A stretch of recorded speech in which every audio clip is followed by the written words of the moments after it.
سورہ جاسیہ آیت نمبر 25۔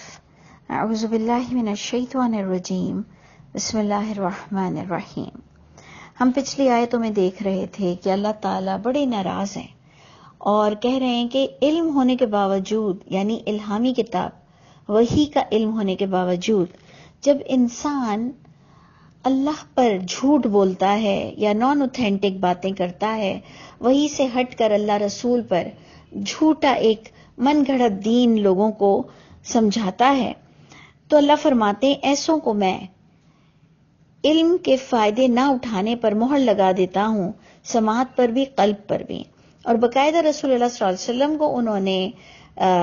باقاعدہ مخاطب کر کے کہا کہ آپ کا کیا خیال ہے، جو ہم نے آیت نمبر 23 میں پڑھا تھا کہ کون سی ذات ہے فَمَن يَهْدِيهِ مِن بَعْدِ اللَّهِ،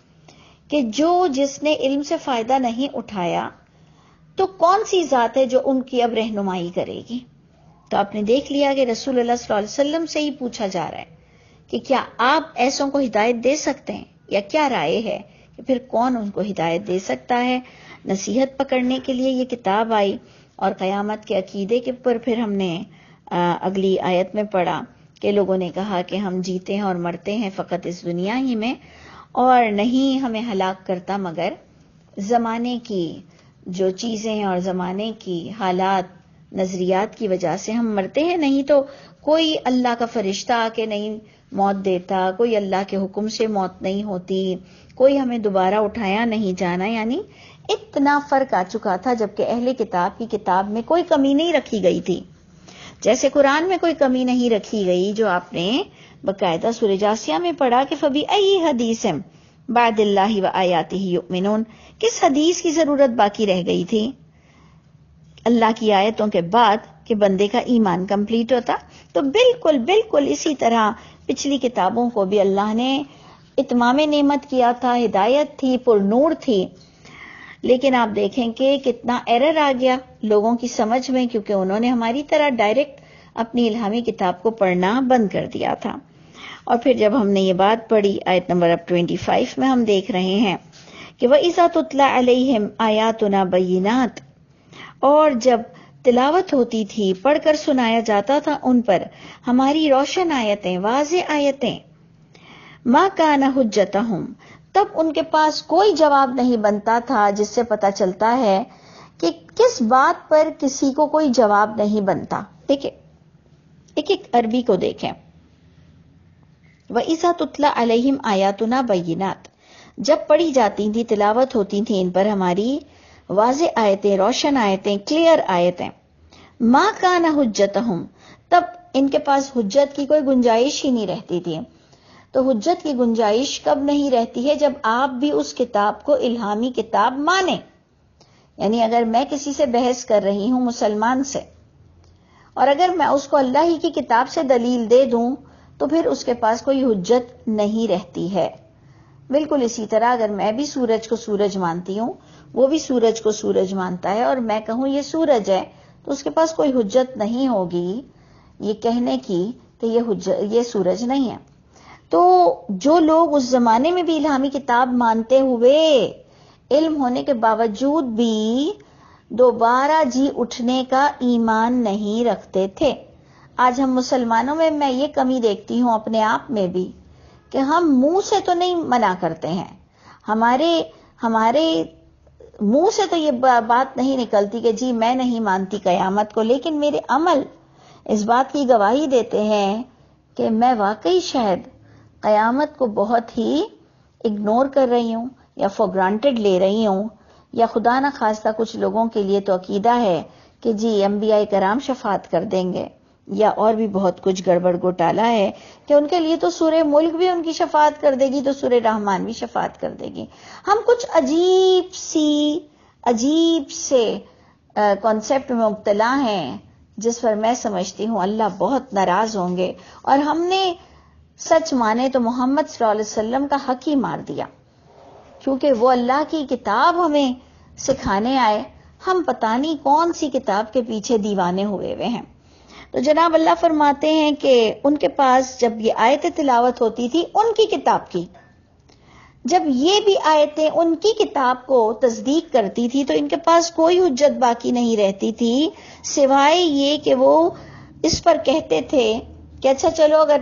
تمہاری کتاب بھی یہی بتا رہی ہے اور ہماری بھی پچھلی کتاب یہی بتا رہی ہے کہ اللہ کے حکم سے موت آتی ہے اور انسان عمل کے لیے پیدا ہوا ہے اور پھر جی اٹھنے کے بعد عمل کی وجہ سے اسے جنت اور جہنم ملے گی، اگر تمہاری کتاب اور پچھلی کتاب بھی یہی کہہ رہی ہے تو وہ پھر عجیب سا سوال لاتے تھے اور کہتے تھے اِأْتُوا بِآبَائِنَا، ہمارے باپ داداؤں کو لے آؤ۔ یعنی آپ نے دیکھا کہ کسی کو پچھاڑنے کے لیے، جو حق پر ہو اس کو پچھاڑنے کے لیے باطل کا سہارا ڈھونڈا جاتا ہے۔ اب اگر آپ کسی کو کہیں کہ جی یہ بڑے سے بڑا کانسیپٹ ہے لیکن دیکھو قرآن سے یہ ثابت ہو رہا ہے، اگر آپ کسی سے آج کل جو میری بحث ہوتی ہے تو میری اگر کسی سے بحث ہوئی، میں نے کہا دیکھیں آپ کئی چیزوں میں ہم ایسے تواتر اور اجماع کے پابند ہو گئے ہیں کہ دیکھیں بڑی بڑی آیتیں ہم نے قرآن کی کیسے کر دی ہیں۔ تو انہوں نے کہا کہ تمہیں محمد صلی اللہ علیہ وسلم کی زیارت ہوئی ہے؟ تو میں نے کہا کہ میں سمجھی نہیں، میں آپ کو کچھ اور بتا رہی ہوں، آپ مجھے کچھ اور بول رہے ہیں۔ میں کہہ رہی ہوں کہ آپ کی تواتر اور اجماع سے جو حدیثیں چل رہی ہیں یہ فلاں آیت کے کتنے خلاف جا رہی ہے، آپ اس کا جواب دیں، یہ مانیں گے یا وہ مانیں گے؟ تو انہوں نے کہا آپ کو نبی پاک کی زیارت ہوئی ہے؟ میں نے کہا نہیں ہوئی ہے۔ تو انہوں نے کہا جس مولوی نے یہ حدیث لکھا ہے نا ان کو 36 بار رسول اللہ کی زیارت ہو چکی ہے۔ یعنی آپ نے دیکھا کہ جب حجت ان کے پاس کچھ بھی نہیں رہتی نا لڑنے کے لیے، جب کسی کو جواب دینا نہیں آتا نا تو وہ پھر اس طرح کی باتیں کرتے ہیں۔ تو اللہ کا شکر ہے ہم جھوٹ بولنے والوں میں سے نہیں ہیں۔ ان کو اگر 36 کیا 360 دن بھی رسول اللہ صلی اللہ علیہ وسلم کی زیارت ہو رہی ہو تو رسول اللہ صلی اللہ علیہ وسلم یہ قرآن ہمیں دے گئے، فیصلہ تو ہم کو ان کی زیارت کا نہیں ہم سے پوچھا جائے گا کہ خواب میں کتنی بار دیکھا، ہم سے تو پوچھا جائے گا کہ اگر تم کہتی ہو یا کہتے ہو اشہد ان محمد الرسول اللہ، اور میں یہ باقاعدہ علی الاعلان کہتی ہوں اشہد ان محمدن عبدہ ورسولہ، کہ میں گواہی دیتی ہوں کہ محمد صلی اللہ علیہ وسلم بندے بھی تھے اور میسنجر بھی تھے، تو پھر پکڑ تو یہی ہو جائے گی۔ پھر خواب کے بارے میں نہیں پوچھا جائے گا کہ کتنی بار تمہاری زیارت ہوئی ان سے، پھر یہ پوچھا جائے گا کہ اس کلمے کے مطابق تم نے قرآن کی کتنی اسٹڈی کی، اور تمہیں اگر کوئی پوری جماعت بھی غلط بہکا رہی تھی تو پھر تم نے اپنے نبی کا حق کیسے ادا کیا،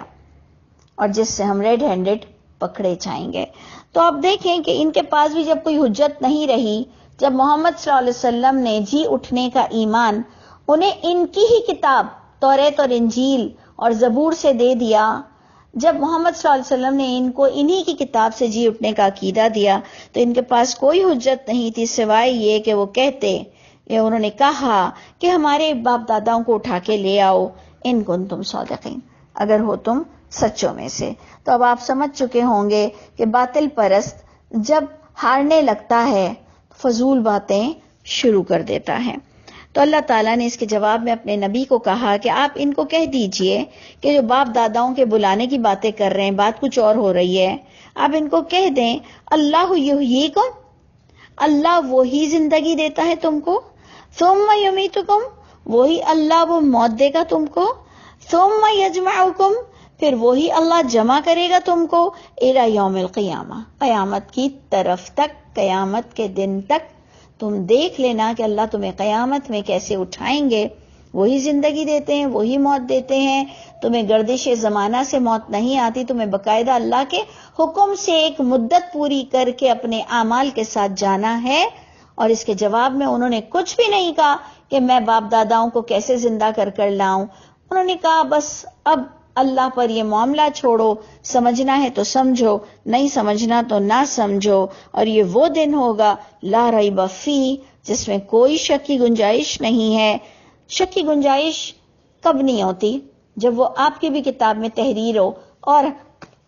پچھلی اور اگلی تمام کتابوں میں ایک ہی بات تحریر ہو. اس لیے بار بار غور کیجئے کہ محمد صلی اللہ علیہ وسلم نے اپنی پرسنالٹی کی طرف لوگوں کو نہیں بلایا. جو آج میں اور آپ پگڑیوں پر لڑ رہے ہیں اور دنداسے پہ لڑ رہے ہیں اور چپل کیسے پہنے اور چپل کیسے اتاریں اس پہ لڑ رہے ہیں، محمد صلی اللہ علیہ وسلم نے آپ کو اور مجھ کو اللہ کی کتاب کی طرف بلایا. اور یہ اس زمانے میں بھی ان لوگوں کو پچھلی کتاب سے تصدیق کرتے ہوئے بلایا. کاش کہ یہ بات سب سمجھ لیں کہ انہوں نے کہا یہ وہ دن ہوگا کہ جو تمہاری کتاب بھی کہتی ہے کہ لا ریب فیہ،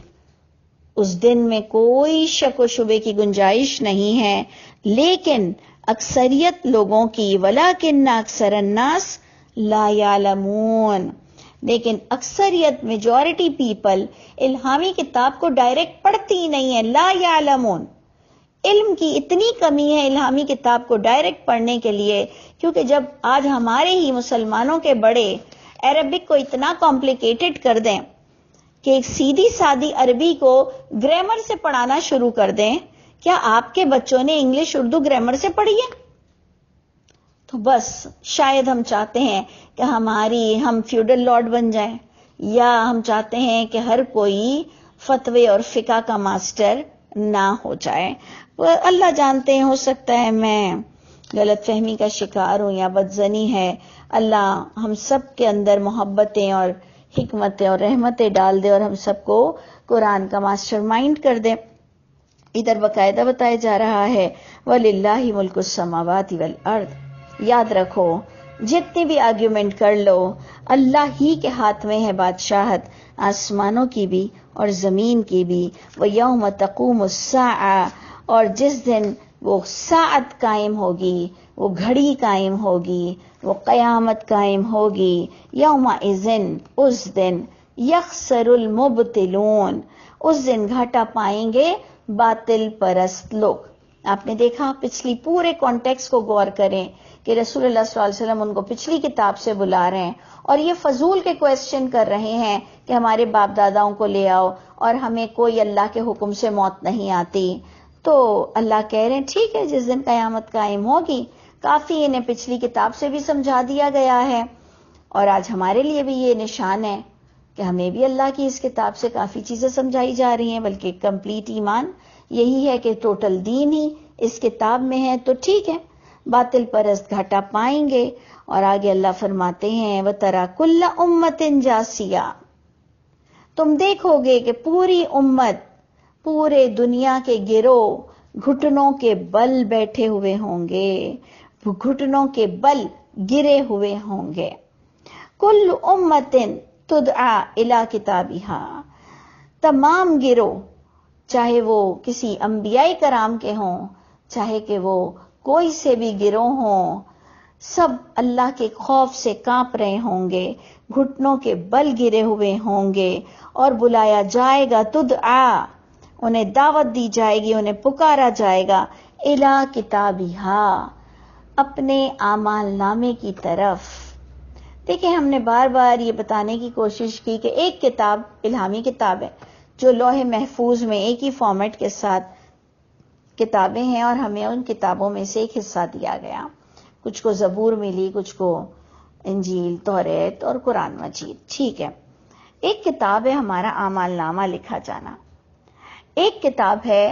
جو اللہ کی اپنی کیلکولیشن ہے کہ کتنے مرتے ہیں، کتنے جیتے ہیں، کتنے منرلز ہیں، کتنے ماؤنٹینز ہیں، کتنے پلینٹ ہیں، کیا کچھ ہو رہا ہے، کتنوں کو پیدا کرنا ہے، کتنوں کو کیا کچھ کرنا ہے. تو کتاب تین طرح سے ہمیں قرآن میں ملتی ہے، ایک الہامی کتاب ریویلنگ بک، ایک اعمال نامہ، اور ایک اللہ کی کتاب کے جو دوسری تمام کیلکولیشنز ہیں. اب آپ دیکھیے اور بتائیے کہ جو اللہ فرما رہے ہیں کہ قیامت کے دن گھاٹا پائیں گے ایک تو باطل پرست لوگ،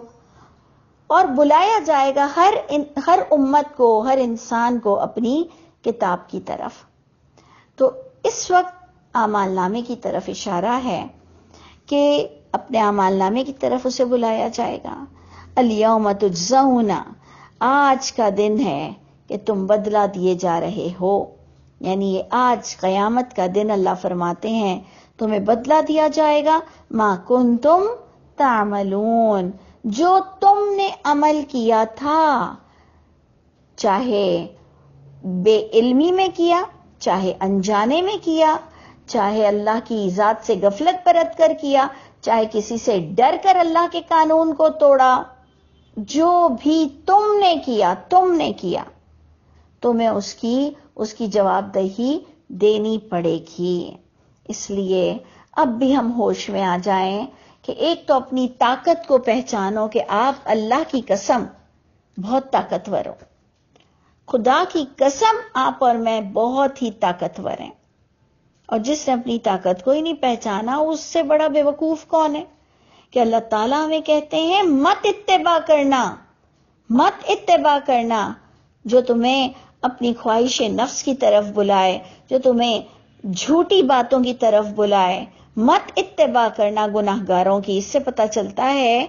کہ گویا یقیناً مجھ میں اتنی طاقت ہے کہ پوری دنیا بھی ایک طرف ہو جائے، لیکن اگر وہ اللہ کی بات کے خلاف ہوگی تو مجھے اللہ کہہ رہے ہیں ان کی اتباع نہیں کرنی ہے، اس کا مطلب میری اللہ حفاظت کریں گے۔ اور اللہ نے ہم سب کے اندر اتنی طاقت رکھی ہے، تو آپ خود سوچئے، اپنی طاقت کا اندازہ لگائیے کہ یہ وہ دن جب اعمال نامے کی طرف بلایا جائے گا تو وہی لکھا ہوگا جو آپ نے مجبور ہو کر کیا، ڈر کر کیا، خوشی سے کیا، علم حاصل کر کے کیا یا بے علمی میں کیا، بدلہ تو ملے گا۔ جیسے کہ ہم بار بار کہتے ہیں، چاہے بھول سے زہر پیو یا چاہے جان کر زہر پیو، چاہے انجانے میں زہر پیو، اس کا آفٹر افیکٹ تو ہونا ہی ہونا ہے۔ تو بتایا یہ جائے گا کہ وہ کتاب، وہ اعمال نامہ تمہارے خلاف بیان دے گا، وہ بات کرے گا، اللہ اس کو نطق نصیب فرمائیں گے، انشاءاللہ اس کو ہم دوبارہ پڑھیں گے، اور اس میں بھی یہی لکھا ہوگا کہ تم نے جو عمل کیا ہم نے وہ تمام چیز تحریر کر دی۔ اللہ تعالی ہم سب کے حامی و ناصر ہوں۔